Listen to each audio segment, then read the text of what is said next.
En décembre 2025, une lettre a fissuré l'ordre politique ouest-africain soudain. En moins d'une journée, le retrait d'un État côtier a déplacé routes commerciales, calculs diplomatiques et équilibres régionaux, révélant une recomposition longtemps contenue par des mécanismes hérités, depuis des décennies, au cœur des institutions régionales. Que change pour vous cette bascule stratégique quand l'élan souverain porté par Ibrahim Traoré prétend relier le désert au port, sans promesse facile ni retour en arrière? Un instant où la géographie cesse d'être contrainte et devient décision politique assumée sous les regards incrédules des anciennes puissances. Ce qui suit explore ce que la rupture régionale promet réellement et ce qu'elle risque. Il s'agit de comprendre enjeux, coûts et opportunités pour citoyens, entreprises et États concernés. Derrière l'annonce spectaculaire, les mécanismes concrets comptent davantage que les slogans, car ils déterminent circulation des biens, accès au financement et marge de décision publique. L'enjeu immédiat est simple. Qui gagne du temps, qui en perd et à quel prix? La promesse centrale tient en une idée opérationnelle. Transformer une ouverture géographique en levier économique durable sans dépendances automatiques. Les enjeux sont élevés, car l'intégration accélérée peut créer des gagnants rapides et des perdants exposés aux frictions logistiques.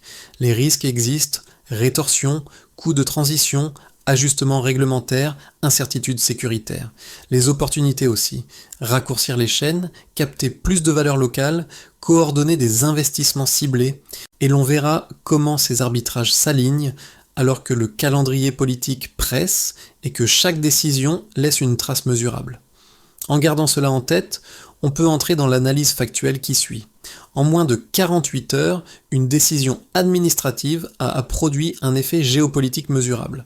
Un seul courrier officiel a suffi à transformer 3 États enclavés en acteurs disposant désormais d'un accès maritime stratégique, bouleversant des équilibres établis depuis près d'un demi-siècle. Ce basculement ne surgit pas du vide. Il s'inscrit dans une accumulation de tensions entre les régimes sahéliens et les cadres régionaux existants, marqués par des sanctions, des suspensions et une défiance politique croissante. Depuis plusieurs mois, les discours officiels à Ouagadougou, Bamako et Niamey convergent autour d'un même thème. La souveraineté ne peut rester déclarative, elle doit produire des effets matériels visibles. C'est dans ce contexte que la décision côtière prend tout son sens opérationnel.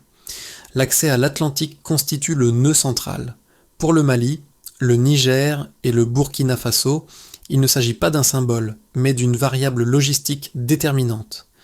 Les routes, les corridors douaniers et les ports conditionnent le coût du transport, la rapidité des échanges et la capacité à exporter sans intermédiaires imposés. Jusqu'ici, ces États dépendaient d'itinéraires contrôlés par des cadres extérieurs, rallongeant délais et coûts.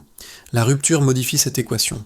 Ibrahim Traoré apparaît alors comme un point de convergence idéologique plutôt qu'un chef d'orchestre isolé. Depuis Ouagadougou, il défend une lecture où l'infrastructure précède la diplomatie. Routes, usines, ports deviennent des instruments politiques, car ils réduisent à la dépendance avant même toute négociation. Cette logique explique pourquoi l'événement est perçu comme une confirmation, non comme une surprise. Le contexte régional amplifie l'impact. Les institutions ouest-africaines, construites sur 48 ans, reposaient sur l'hypothèse d'un Sahel durablement enclavé. La nouvelle configuration remet en cause cette prémisse. Elle ouvre aussi un précédent. Si une frontière mentale tombe, d'autres pourraient te suivre. C'est ce potentiel de diffusion, plus encore que la décision elle-même, qui explique l'attention immédiate des chancelleries et des analystes. Pour comprendre ce que cela change réellement, il suffit d'observer comment la bascule se traduit sur le terrain, au-delà des déclarations. À Bissau, les premiers signes du basculement ne viennent pas des discours officiels, mais du terrain. Dans les quartiers portuaires, les autorités locales ont rapidement commencé à réorganiser les priorités logistiques, anticipant un afflux d'échanges régionaux. Des réunions techniques se succèdent entre douanes, transporteurs et administrations portuaires, avec un objectif immédiat: adapter des infrastructures conçues pour un rôle périphérique à une fonction centrale. Un responsable portuaire, habitué à gérer des flux modestes, devient malgré lui un personnage révélateur de cette transition. Son quotidien change en quelques semaines, Nouveaux interlocuteurs venus du Sahel, demande de créneaux, projection de volume à moyen terme. Ce déplacement de rôle illustre un impact précoce souvent négligé. Avant même les grands chantiers, ce sont les routines professionnelles qui se transforment. Les décisions politiques descendent ainsi dans des pratiques concrètes, parfois improvisées, mais déjà orientées vers une logique d'intégration. Sur les axes routiers intérieurs, l'effet se fait aussi sentir. Des transporteurs sahéliens testent de nouveaux itinéraires, évaluent délais et coûts et comparent avec les circuits traditionnels. Les premiers retours sont prudents, mais révélateurs. La possibilité de réduire certaines étapes administratives change la perception du risque. Ce n'est pas encore une révolution économique, plutôt une phase d'exploration active, où chaque acteur ajuste ses calculs. Ces impacts précoces ont une portée symbolique forte. Ils montrent que la recomposition ne reste pas cantonnée au sommet politique. Elle s'infiltre dans des métiers, des décisions quotidiennes et des anticipations individuelles. Le message est clair. Quand les acteurs de terrain commencent à adapter leur comportement, la rupture cesse d'être théorique et devient progressivement irréversible. Avant décembre, le scénario semblait figé. Les États sahéliens restaient enclavés, soumis à des corridors hérités, et les institutions régionales fonctionnaient selon des routines prévisibles. Les tensions existaient, mais elles étaient contenues par des mécanismes diplomatiques lents, souvent réactifs. Puis, en quelques semaines, le tempo s'est accéléré. Les signaux faibles se sont alignés. Discours plus fermes, décisions administratives assumées, échanges discrets entre capitales marginalisées. Le terrain était prêt pour une rupture nette. L'activation survient avec la prise de pouvoir à Bissau. Les condamnations extérieures tombent rapidement, suivies de mesures de suspension régionale. Là où beaucoup anticipaient une phase de négociation, le nouveau pouvoir choisit la surprise stratégique. Une série de lettres officielles est préparée, rédigée sans ambiguïté et transmise aux instances concernées. En moins d'une journée, le retrait est acté. Le geste est simple dans sa forme, mais radical dans ses implications. Il ne s'agit pas d'un bras de fer verbal, mais d'un désengagement administratif total. Le moment de bascule provoque un effet de sidération. Les chancelleries européennes et africaines convoquent des réunions d'urgence. Les téléphones crépitent à Abuja, à Accra, à Bruxelles. Pourtant, aucun levier immédiat ne permet d'inverser la décision. La temporalité a été choisie avec précision, trop rapide pour une riposte coordonnée, trop formelle pour être contestée juridiquement. Ce choix du timing transforme un acte politique en fait accompli. Le ralliement à l'alliance des États du Sahel marque le point culminant. Pour le Mali, le Niger et le Burkina Faso, l'événement dépasse la symbolique. Il ouvre une perspective logistique concrète attendue depuis des décennies. Ibrahim Traoré y voit la validation d'une trajectoire défendue de longue date, construire d'abord, négocier ensuite. La séquence renforce son discours selon lequel la souveraineté ne se proclame pas. Elle s'organise par des décisions irréversibles. Les répliques ne tardent pas. Les institutions régionales redoutent un précédent contagieux. Des déclarations appellent au dialogue tout en laissant transparaître l'inquiétude d'une fragmentation durable. Certains partenaires extérieurs évoquent des risques économiques, d'autres une instabilité politique accrue. Mais ces réactions peinent à masquer une réalité nouvelle. Le Sahel n'est plus isolé géographiquement. La mer cesse d'être une frontière inaccessible. Dans les jours qui suivent, la décision commence à produire des effets secondaires. Des discussions techniques s'ouvrent sur l'usage des ports, les droits de passage, les normes douanières. Les acteurs privés observent attentivement, évaluant opportunités et risques. Rien n'est encore stabilisé, mais la dynamique est lancée. Chaque réunion, chaque note technique ajoute une couche de réalité à la rupture initiale. Cette chaîne d'événements révèle une logique claire. L'activation rapide, le climax administratif et les premières répliques diplomatiques composent une séquence cohérente. Elle montre comment une décision apparemment isolée peut reconfigurer un espace régional entier dès lors qu'elle s'appuie sur une vision partagée et un calendrier maîtrisé. Reste alors à mesurer cette rupture par des indicateurs concrets au-delà du choc politique initial. Avant la recomposition, les États sahéliens supportèrent des coûts logistiques élevés, des délais longs et une dépendance structurelle aux corridors extérieurs.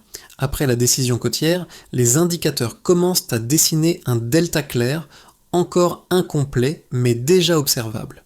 Le point de départ est simple, comparer une situation d'enclavement prolongée à une ouverture maritime opérationnelle, même partielle.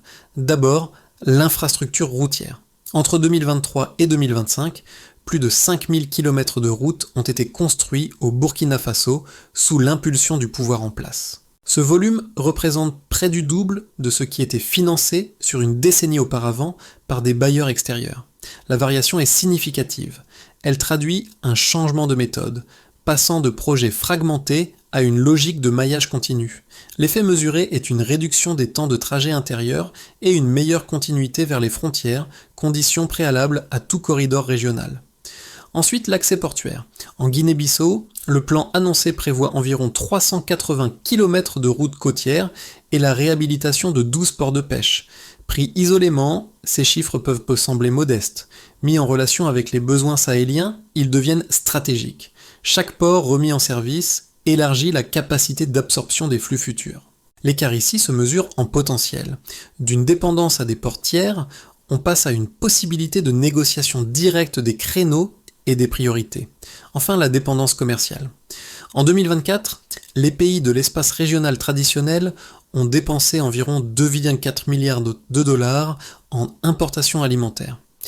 Les États de l'Alliance des États du Sahel avancent un objectif de réduction de moitié de cette dépendance à l'horizon 2030 grâce à l'intégration agricole et au corridor interne. Le delta n'est pas encore atteint, mais la trajectoire est claire. Moins d'importations signifie plus de production locale et une moindre exposition aux chocs extérieurs. L'indicateur clé devient alors la part des ressources locales dans la consommation nationale. Ces chiffres prennent sens lorsqu'ils sont mis en série. Ils montrent une cohérence entre discours et investissement.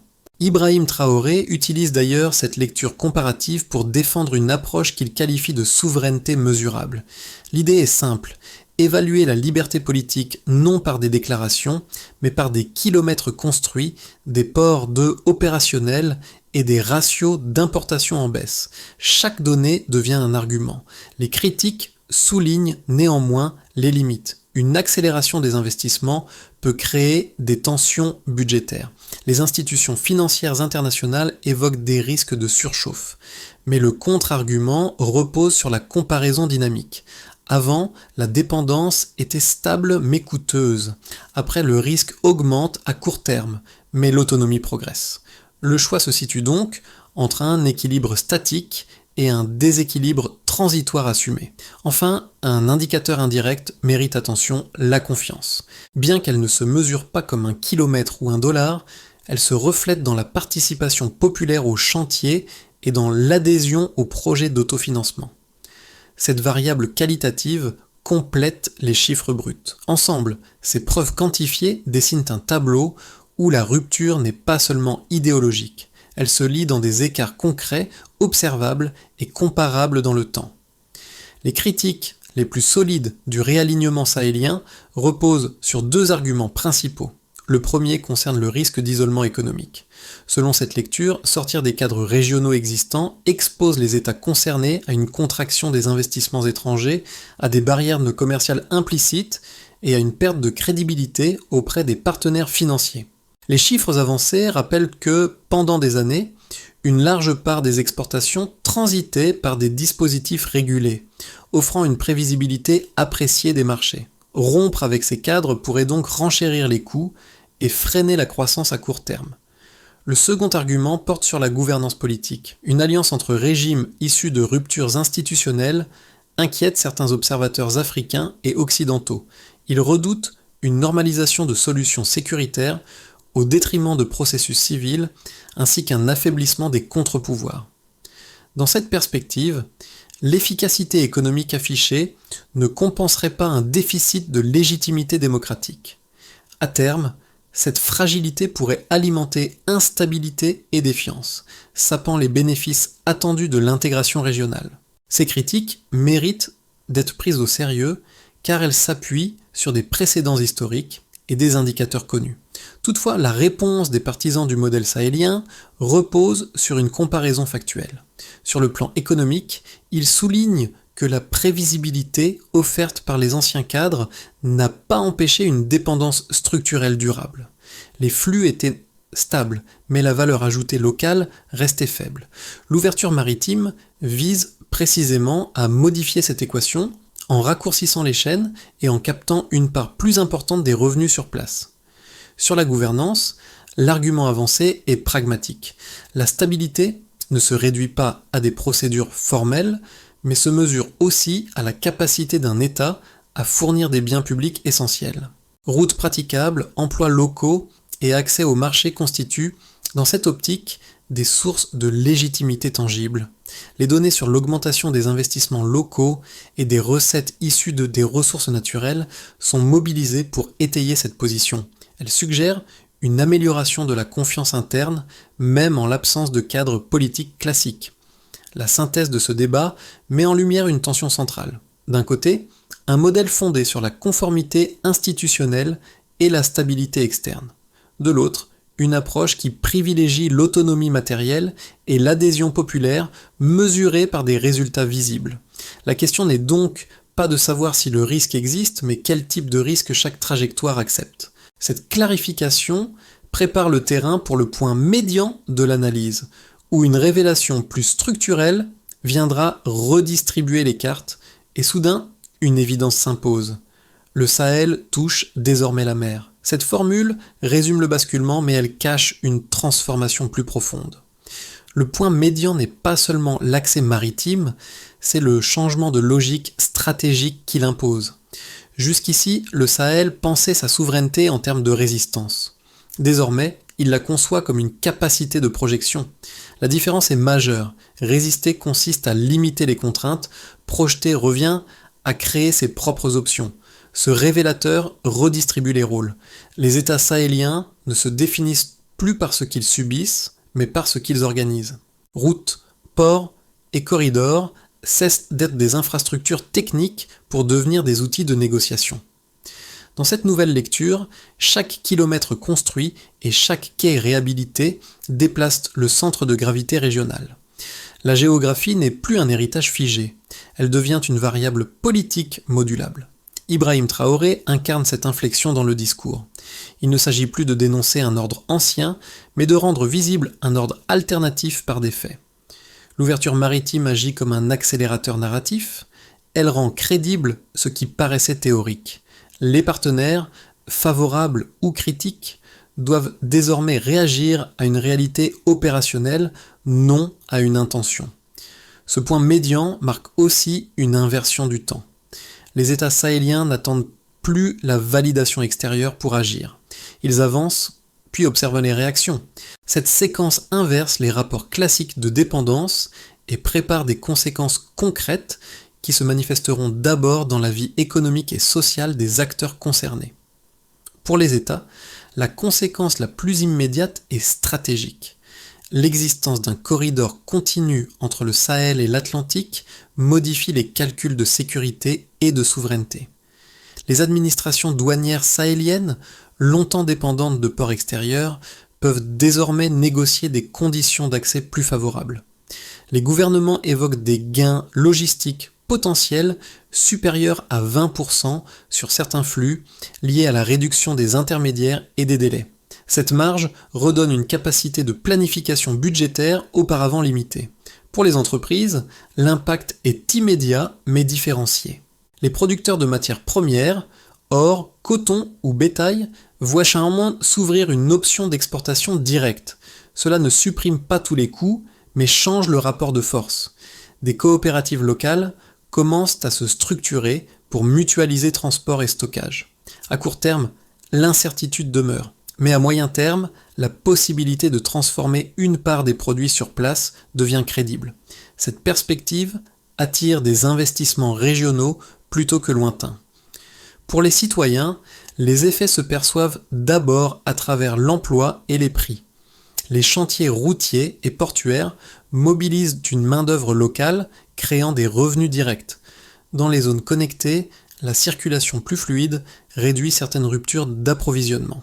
Les commerçants évoquent une meilleure stabilité des prix là où les routes sont praticables. Ces bénéfices restent inégaux, mais ils rendent la transformation tangible dans la vie quotidienne. À l'échelle du continent et du voisinage régional, la recomposition agit comme un signal. D'autres pays observent attentivement cette expérience, évaluant ses coûts et ses gains. Les institutions régionales traditionnelles perdent une partie de leur centralité, tandis que de nouveaux formats de coopération émergent. Ibrahim Traoré inscrit ses conséquences dans un récit plus large, celui d'une souveraineté qui se vérifie par ses effets, non par ses proclamations. Ces 4 niveaux d'impact se renforcent mutuellement. Ensemble, ils montrent que la rupture ne reste pas cantonnée au cercle diplomatique. Elle s'ancre dans des décisions économiques, des trajectoires pas professionnelles et des anticipations collectives.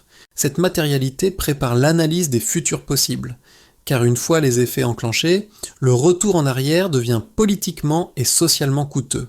Une trajectoire possible repose sur une consolidation prudente. La Guinée-Bissau maintient son ancrage sahélien tout en évitant une rupture frontale avec les cadres régionaux existants. Les usages portuaires se structurent progressivement, sans surcharge immédiate, et les corridors routiers sont testés par étapes. Les échanges augmentent lentement, surtout sur des flux prioritaires, tandis que les discussions diplomatiques se poursuivent à bas bruit. Dans cette trajectoire, les coûts de transition sont maîtrisés, mais les gains restent partiels. La recomposition avance, sans provoquer de choc majeur, ni d'accélération spectaculaire. Une seconde trajectoire, plus optimiste, suppose un alignement rapide des capacités et des volontés politiques. Les routes sahéliennes rejoignent efficacement les infrastructures portuaires et les procédures douanières sont harmonisées. Les États coordonnent des investissements conjoints, notamment dans l'énergie et la transformation locale, afin de capter davantage de valeur. Dans ce cadre, la réduction des intermédiaires se traduit par des gains logistiques visibles et par une hausse de l'emploi local. La crédibilité du corridor attire alors des partenaires régionaux supplémentaires. La souveraineté cesse d'être défensive pour devenir attractive, car elle produit des résultats mesurables sur une période courte. Une troisième trajectoire, plus dégradée, envisage une montée des pressions extérieures. Des sanctions ciblées, des restrictions financières ou des obstacles réglementaires compliquent l'exploitation du corridor atlantique. Chaque cargaison devient un enjeu politique, chaque retard un symbole. Les États doivent alors mobiliser leur cohésion interne pour absorber les chocs. Les coûts augmentent à court terme, et certains acteurs économiques hésitent. Toutefois, même dans cette configuration tendue, la fermeture complète du corridor reste improbable, car les investissements engagés créent une inertie forte. Le risque principal devient alors l'essoufflement politique, plus que l'échec logistique. Ces 3 trajectoires ne s'excluent pas mutuellement. Des éléments de la trajectoire optimiste peuvent coexister avec des contraintes de la trajectoire dégradée. L'enjeu central réside dans la capacité d'arbitrage. Une recommandation de fond s'impose. Penser en séquence plutôt qu'en promesse, tester, ajuster, consolider. Cette approche limite les effets de surprise et permet de transformer une ouverture stratégique en trajectoire durable. La question n'est donc pas de prédire l'avenir, mais de se doter des marges de manœuvre nécessaires pour orienter le cours des événements. Du côté des jeunes actifs et des étudiants, la recomposition change l'horizon des choix. Là où l'avenir se projetait souvent hors du pays, les chantiers d'infrastructure et les nouvelles chaînes logistiques créent des perspectives locales. Les formations techniques gagnent en valeur car elles correspondent à des besoins concrets. Cette réorientation ne supprime pas les migrations, mais elle introduit une alternative crédible. Rester devient une option rationnelle, non un renoncement. Pour les travailleurs indépendants et petites entreprises, l'effet se mesure en opportunités pragmatiques. Transport, maintenance, transformation artisanale ou services connexes bénéficient d'une demande accrue. Les barrières à l'entrée restent élevées, mais la proximité des projets réduit certains coûts initiaux. Ces acteurs ne raisonnent pas en termes géopolitiques, ils observent les flux, évaluent la stabilité et ajustent leur activité. Lorsque les routes fonctionnent, le risque perçu baisse et l'initiative augmente. Pour les consommateurs urbains, l'impact se ressent de manière plus diffuse. La fluidité accrue des échanges limite certaines pénuries et stabilise des prix sensibles. L'amélioration n'est ni immédiate ni uniforme, mais elle modifie les attentes. Les citoyens commencent à relier décisions politiques et effets concrets sur leur quotidien. Cette connexion renforce l'exigence de résultats, car une promesse devenue tangible peut aussi être remise en cause si elle s'essouffle. Ces impacts directs produisent un effet cumulatif. Ils transforment la relation entre gouvernants et gouvernés. Les politiques ne sont plus évaluées uniquement sur des discours ou des symboles, mais sur leur capacité à améliorer des situations observables. Ibrahim Traoré insiste souvent sur cette responsabilité accrue. Lorsque l'action remplace l'attente, la légitimité devient mesurable. Ce déplacement du regard prépare la discussion sur les solutions structurées, car un public directement concerné devient aussi un public plus attentif aux trajectoires proposées. La première étape consiste à institutionnaliser la coordination. Les ministères des infrastructures et des transports doivent synchroniser calendrier, normes et priorités. Un guichet logistique commun, limité dans ses missions mais précis dans ses indicateurs, permettrait d'aligner délais, coûts et responsabilités. Le succès se mesure simplement. Réduction des temps de transit et baisse des frais administratifs sur des flux pilotes, observés trimestre par trimestre. La deuxième étape vise à sécuriser la continuité économique. Les corridors ne fonctionnent que s'ils sont fiables. Cela implique une protection ciblée des axes routiers, des ports et des chantiers, sans militarisation excessive. L'objectif n'est pas la démonstration de force, mais la prévisibilité. Des équipes mixtes, associant forces locales et opérateurs civils, peuvent assurer la maintenance et la sécurité des points critiques. L'indicateur clé reste l'absence d'interruption prolongée, plus que la multiplication des dispositifs. La troisième étape consiste à ancrer la valeur sur place. Les investissements doivent prioriser la transformation locale des matières premières à proximité des ports et des axes. Usines de première transformation, entrepôts et services de maintenance créent des emplois durables et réduisent l'exportation brute. La mesure du progrès se fait par la part de produits transformés localement dans les flux sortants plutôt que par le volume total exporté. La quatrième étape consiste à former et transférer les compétences. Universités, centres techniques et entreprises doivent coordonner des programmes courts orientés vers l'exploitation et l'entretien des infrastructures. Cette montée en compétences limite la dépendance technologique. Le critère d'évaluation est simple, la capacité à réparer et gérer sans assistance extérieure. Et il faut aussi apprendre à mesurer autrement.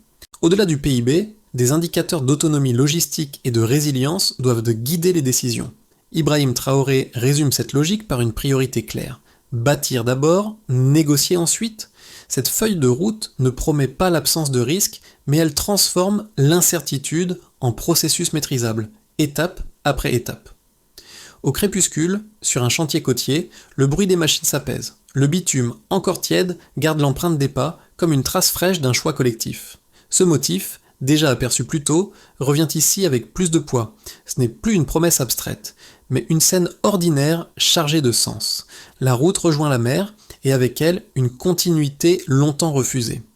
Les ouvriers rangent les outils. Certains viennent du Sahel, d'autres de la côte. Ils partagent un même calendrier, des délais à tenir, des contraintes concrètes. Dans ce silence de fin de journée, la transformation paraît moins spectaculaire que durable. Elle s'inscrit dans des gestes répétés, dans l'apprentissage, dans la confiance progressive que les efforts ne seront pas annulés par une décision lointaine. La souveraineté cesse d'être un slogan, elle devient une habitude de travail. Ce retour au terrain éclaire le sens de la trajectoire engagée. Ibrahim Traoré a souvent insisté sur cette dimension. Ce qui compte, ce sont les actes qui survivent au discours.